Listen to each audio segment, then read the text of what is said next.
Des essais précédents avaient eu lieu au Kazakhstan, en Asie centrale. Mais le Tsar doit exploser au-dessus de Novaya Zemlya, une île perdue dans l'océan Arctique. Largement désert, ce territoire polaire est plus éloigné des zones peuplées susceptibles d'être touchées par les retombées.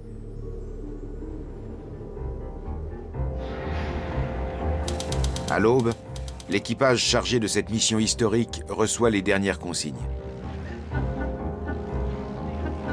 Le suivi de l'opération doit être assuré depuis une base militaire du nord de la Russie, à 1000 km de là. Les hommes ont été triés sur le volet et l'avion transformé pour la circonstance. Le Tsar, qui pèse 27 tonnes, a été doté d'un parachute et doit être largué à une altitude d'environ 13 000 mètres. Il doit chuter de près de 8 000 mètres avant d'exploser. Ce qui, espère-t-on, laissera le temps à l'équipage d'échapper à la déflagration. Tout le monde était très inquiet. Zakharov a dit « Ils vont faire quelque chose qui ne s'est jamais produit nulle part sur la planète. » Impossible de tout prévoir.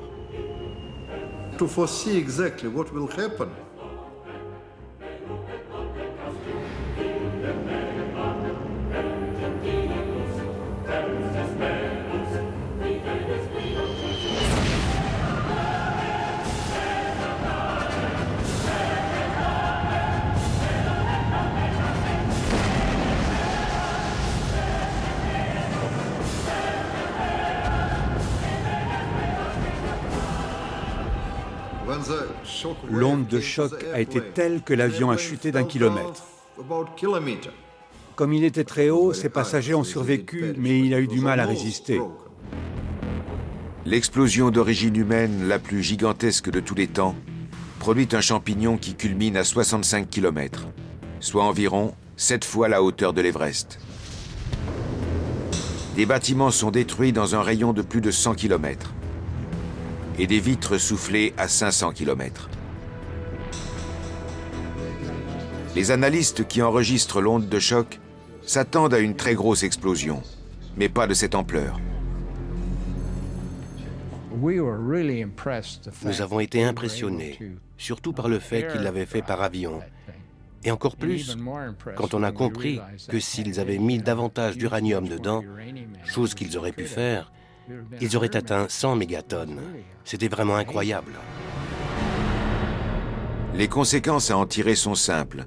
Si le Tsar explosait à une altitude optimale de 300 mètres au-dessus de Washington, tout serait instantanément réduit en cendres dans un rayon de 5 km.